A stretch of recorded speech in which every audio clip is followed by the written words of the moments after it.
So there's a movie from 2003. I think they may have watched it at our house last night. I wasn't there. But it's kind of for many people, it's an annual thing. It's called Love Actually. Remember this? How many have seen Love Actually? Well, there you go. We're up to like 65, 70%. Now, it's a British comedy. It's become a Christmas classic is the thing. It's a weird phenomenon. It is based around Christmas, and it features at least 8 couples, and they're working out of their relationships, or they're falling apart of their relationships, this kind of stuff. So, it's the song that kind of popped. Mariah Carey's song? You know, all I want for Christmas is you. You know, which is like one of the. Sorry, it's a bad version there, but really bad. It's one of the most, if not many years, it's like the most popular Christmas song. All I want for Christmas. So it really pushed that one ahead. It was featured heavily in the song. So, for instance, the stories in this, it's not a Christmas movie as you or I would probably think of a Christmas. Nothing about Jesus really in there. There might be a few carols in the background. But so, for instance, one of the stories is Colin. Oh, it's got all these famous actors. It's got Hugh Grant and Liam Neeson and Colin Firth and Emma Thompson and a host of others. So, for instance, Colin Firth in his part, he has this Portuguese. I guess she's his housekeeper, and he's a writer of some kind. And anyway, long story is that they kind of fall in love, but they can't speak each other's languages. And then something happens. He ticks her off, as men are wont to do, and she goes back off to Portugal. Meantime, he learns how to speak Portuguese, by golly, and he learns the language, and he goes down to Portugal, flies down, and the whole community comes around, and when he finds her where she's working in a restaurant, and he proposes to her in broken Portuguese. Very romantic. And the whole town is cheering, and so he learns Portuguese. She's learning English. I mean, so they're paying a bit of a price. They're working at it. So the movie's called Love Actually, so I've called my sermon Love Actualized. You know, where it goes beyond feeling to actually doing something that's maybe even sacrificial, or that expending your creativity to actually show someone love. The movie has a couple of things that I think. This buzz, sorry, I think this does show up in the recording, and I don't know what it is. It's an electronic interference of some kind. It comes and it goes. It might be old wiring in the church, and I don't know what to do with that. Well, when was the church built? 1911. So I don't know if they had wiring then. Yeah. And it's radio interference. Radio interference, stuff like lots of times it doesn't happen, but sometimes it does, and it shows up in the.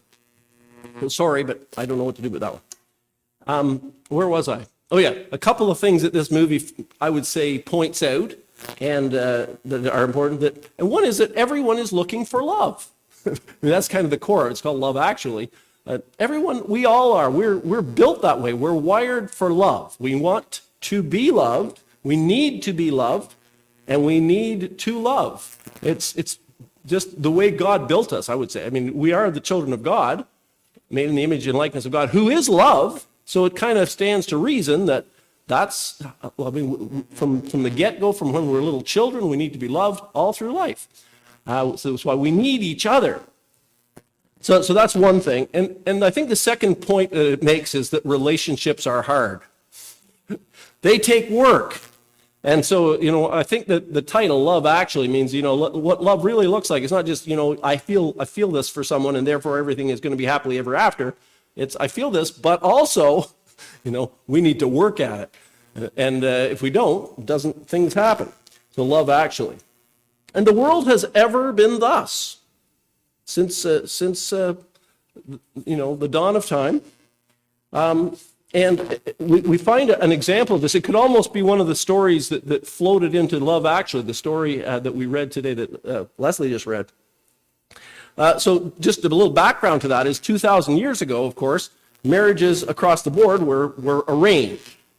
All marriages are, in fact, in the history of the world, almost by far the vast majority of marriages have been arranged. That has been the way that things were done for most of history.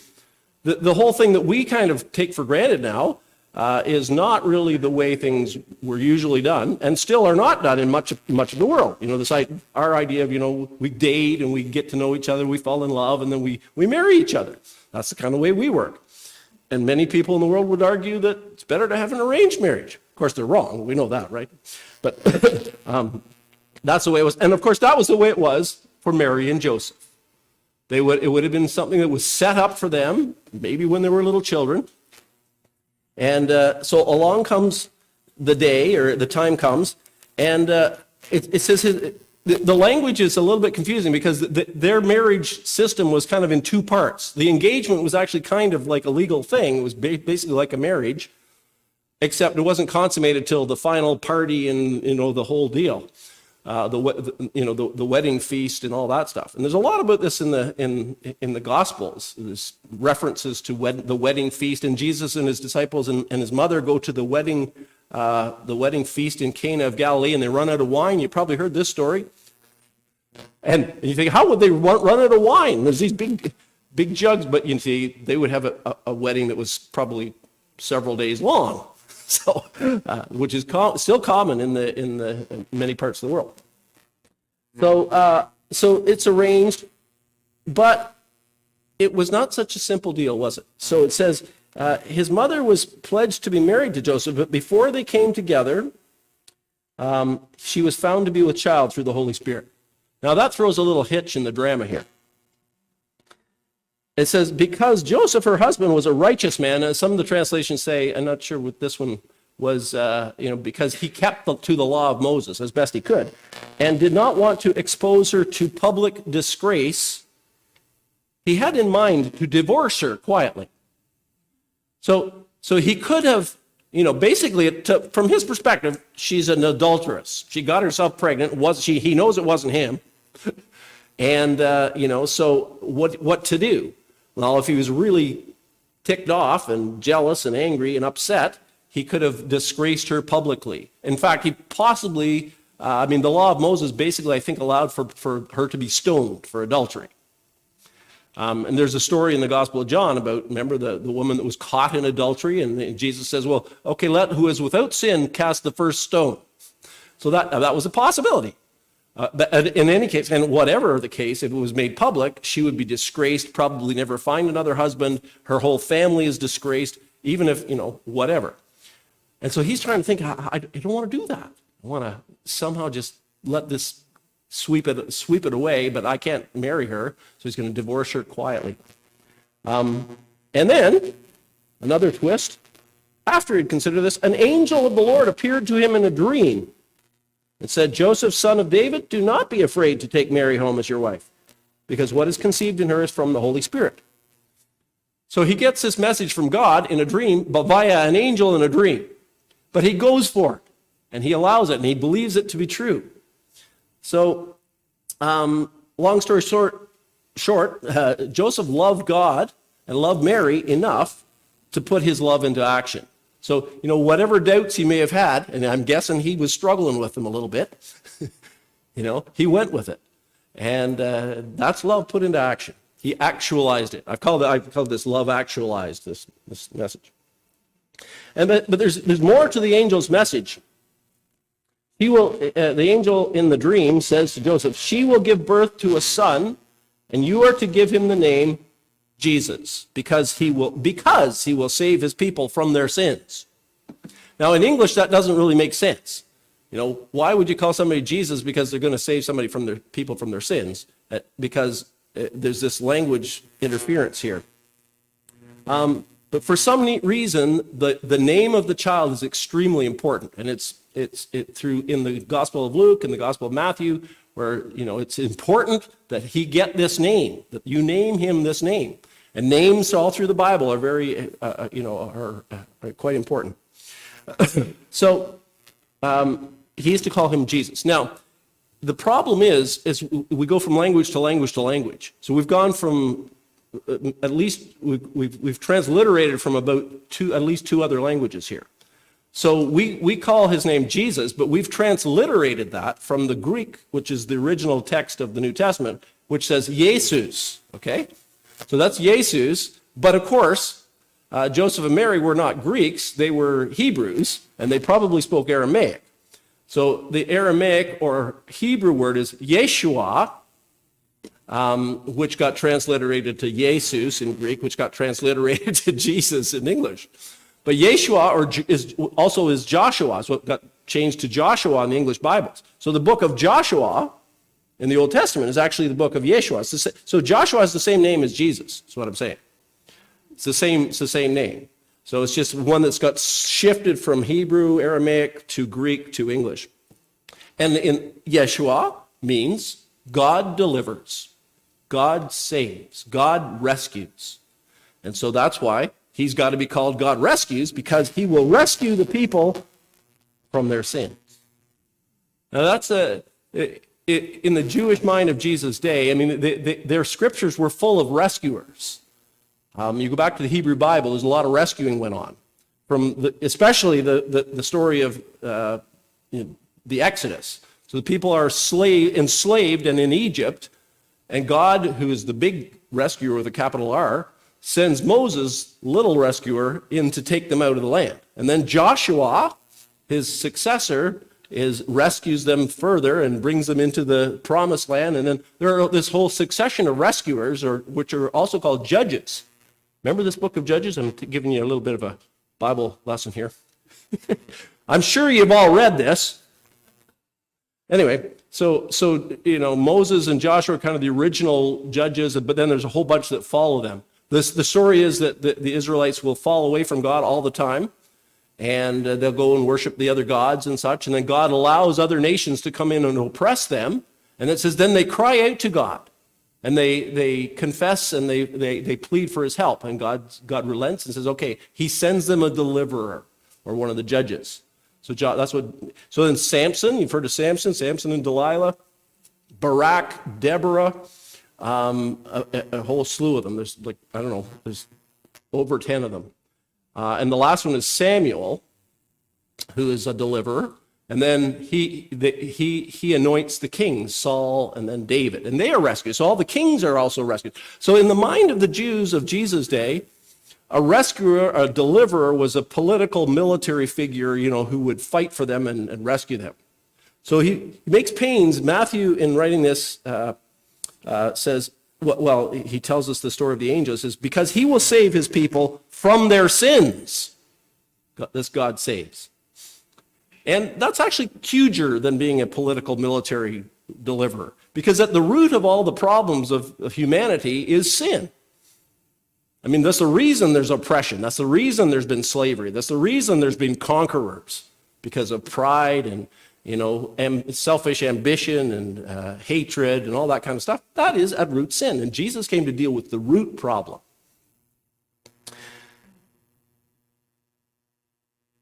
So Jesus does this at the cross. You can't divorce these two. You never. So this is we're looking at the coming of Christ, the advent, the love of God to send the baby, but the baby is here to rescue us through the cross. Peter, in his epistle, writes, "For Christ died for sins once for all, the righteous for the unrighteous, us, to bring you to God." For Christ died for sins once for all, the righteous, Christ, for the unrighteous, the rest of us, to bring you to God. That is love actualized. It's love put into action. And Jesus himself taught this in the Gospel of John. We read this: "Greater love has no one than this, that they lay down their life for their friends." Kind of puts it in simple terms here. You can't love somebody more than to die for them. You can't give any more than your life, can you? That's the biggest thing you can give. So Jesus says, and then Jesus goes on to say, "And you are my friends." So he lays. Now the really big deal here is that Jesus is not just some messenger or some servant of God. He is God. He is God. And that's strange. That's this weird thing. It's hard for many to believe, but it's the essence of Christian faith. It's at the core of what we believe, that is distinctive about Christianity and about our Christian faith, is that we actually believe, To me, this is Orthodox Christianity, and people have obviously a hard time to swallow it. The God who made the starry skies, became one of us, completely human. It's hard to really get that. Do we understand that?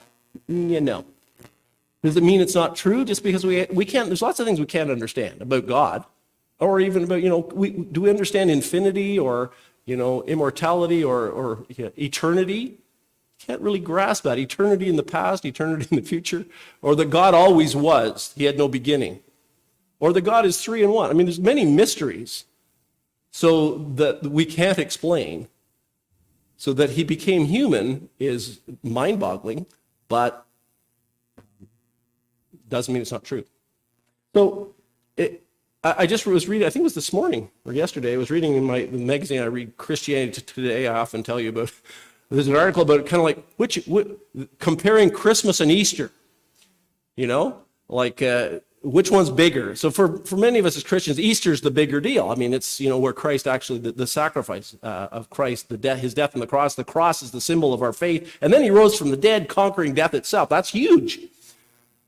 The world as a whole doesn't pay much attention to it. And there's a few, Easter bunny and some eggs and stuff. Christmas is another story. So Christmas is about, the creator of the entire cosmos, all, the entire universe with all its galaxies, and who has sustained it throughout all its history, and who created and brought to life every living creature, became a human being. And a helpless one at that, like not just a full-grown person like Adam seemed to have been, but a helpless babe. And that's stretches credulity a little bit. but for some reason, our world loves Christmas. You ever notice this? We're in the middle of it right now. Not a lot of people in church, but a lot of people have their lights up and their trees up, and they've been out buying presents and singing the songs, and having the Santa Claus parade was the biggest one we've ever had this year. Wild. Some strange phenomenon there. There's something about this, even though they don't maybe know what it's all about, that grasps the public imagination, and that's an opportunity for us as Christians. I mean, there's a bit of an ear open there to who this is, this Jesus, this God rescues, and they sing all these carols without knowing what they're saying. Well, they're not probably going to sing the one we just sang, but see amid the winter's snow, right? But we just sang it. Things like, lo, within a manger lies God who built the starry skies. Okay. That's just one. So, but they may not sing that, but they'll definitely sing Hark the Herald Angels Sing, which we're about to sing. And it has lines in it like, veiled in flesh, kind of hidden in flesh, the Godhead see. Lo, the incarnate deity. Deity is a fancy name for God. God in the flesh. Or if we sing O Come All Ye Faithful, which I'm sure we'll do at least Christmas Eve. God of God, light of light, lo, he abhors not the virgin's womb. Everybody's singing this stuff these days, which is wonderful. But they know not what they say. That's the core of our belief. There's another song, to go back to our popular songs, relatively recent, 1995. It's written by Eric Bazillion and sung by Joan Osborne. Remember, what if God was one of us? Remember that? What if God was one of us? Just a slob like one of us, just a stranger on the bus trying to make his way home. Remember that song? I know I don't sing it well, but I mean, okay, fine. I sing it really badly.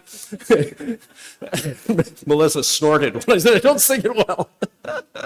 And I don't. I understand this. I don't. It's not really that tune, but you got the idea. What if God was one of us, just a slob like one of us, just a stranger on the bus trying to make his way home? And whenever I remember hearing this song the first time, I said, well, yeah, he was. I mean, there's no what if about it. It's exactly what happened. God became one of us. Emmanuel, God with us. And that's sacrifice. Real love is sacrificial. We're talking about love today. It's a candle of love. If you've ever been a parent, many of us here have, you know that once you have a child on the way, your life has changed. It's flipped, and all your focus now is on this person over your own needs, right? And that doesn't stop once they're born. It turns out it's kind of a lifelong thing. And that's sacrifice, because that's the essence of love. If you're married, if you have a wife or a husband, you know that in order for your marriage to work, there's got to be give and take. You can't have it all your own way. You know, love does not insist on its own way. You reciprocate back and forth. Same with any friendship. If you got a friend, if you're going to keep that friend, you know, you got to understand that you got to put up with some stuff, let's just say. And they're not perfect like you. That's the thing. That's the problem. And so that's at the core of what love is and relationships are all about. God called us to live sacrificially in community, but he leads the way. So when Jesus came, he led the way. I mean, first of all, sacrifice leaves all glory, all power behind and becomes a baby. In Philippians 2, we're told he did not count equality with God something to be grasped. It wasn't like he's so humble. It wasn't like he was worried about losing out, even though he had, as a child, as a babe especially, he didn't know much of anything. He's utterly dependent on his parents. Then he lived this life. He was a refugee in solidarity with all refugees. I mean, we hear a lot about refugees these days. I mean, a few years ago it was the Syrian refugees. Now there are Ukrainian refugees by the millions. African refugees trying to make their way to Europe. It's a tough, tough place to be. And Jesus, when he was little, Herod was trying to kill him, so his parents had to take him as a refugee into Egypt to keep him safe. He was persecuted, he was hated, he suffered, and he died. And he rose again. But all that was for us. This was summed up in his name, Jesus, Yeshua, Jesus. God rescues, given to him at his birth, the name that is synonymous with real, sacrificial, actualized love. Let's pray.